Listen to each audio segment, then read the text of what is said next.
Hello everyone, today we are going to learn about writing professional proposals. In this presentation, we hope to identify the purpose of a proposal, as well as clearly indicate what elements make up a good proposal in terms of formatting and content.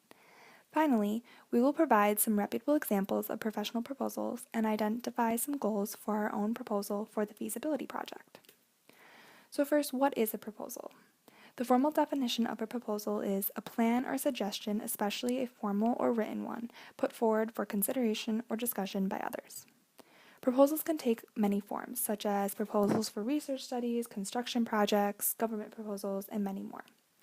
It is important to recognize that a proposal is different from a feasibility study, as it is a formal way to convince an organization why your team should be chosen to complete the task at hand. So some content expectations for a proposal include first, an introduction or background of the team members, which include why they are credible and eligible to perform the task, followed by an identified problem statement going off the organization's RFP that clearly identifies the main problem the organization is searching to resolve. Next, the objectives of the study, which include the main goals and milestones for the project, followed by clearly identified solutions after thorough research of the organization that identifies multiple main solutions to solve the indicated problem. And lastly, a methodology of the study with a detailed schedule on how your team plans to implement the new solutions with a detailed calendar of milestones and expectations to further convince the organization that you have put forth the time and effort into their concerns. Now go into the proper format and content of the proposal. First off, and most importantly, you must be direct with your proposal's details and goals. Don't be too wordy when proposing to the company. They're all very busy people, and it's important to not waste any of their time when proposing to them. It's also important to know the audience that you're proposing to. For example, if you're proposing a possible government reform, it is important to understand all the legal implications of your solution, and the audience will expect a very technical report from you. However, if you're proposing to, say, a community service organization, you can be more informal when you speak, and you can speak in simpler terms to your audience. You must also have an intimate understanding of what's being asked of you through your proposal. RFP instructions must be followed to a T if you expect to be in serious contention to be chosen to solve this problem for any company or organization. Now, there are 4 main points you want to hit when proposing to a company or organization.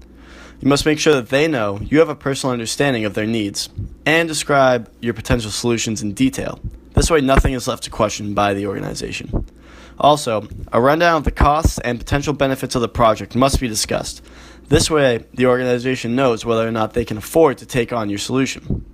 Finally, it's key to wrap up your presentation with an overall conclusion of all potential risks and rewards that your solution will bring to this said company or organization.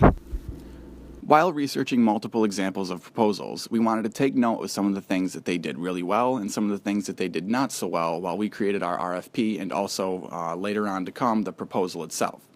We noted a continuous use of some sort of objectives section where the major goals and milestones of the project are explicitly discussed. Also, the solutions section seems to be very specific in relation to the needs that the client stated on the RFP, as well as the group's methodology and basis for creating the changes that address those needs.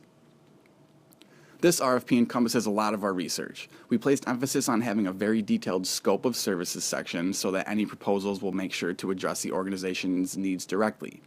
We chose to list the requirements out rather than keeping them all in a big grouped up paragraph, as a lot of examples that we saw contained bulleted lists or tables, and this really makes it a lot easier to read and kind of understand the process that we'll be going through.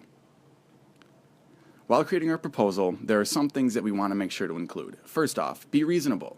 We don't want to be too aggressive with our plan and present something that is far off from what the organization wants. Next, it is essential that we firmly understand the client's expectations and true causes of the issue or project. We must remain organized with any documents and maintain constant professional communication with the client.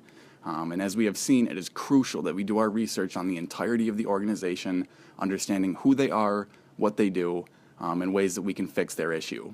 Only then will we be able to assess their situation and provide advice for solutions. We hope you enjoyed this presentation, and thank you for listening. Are there any questions?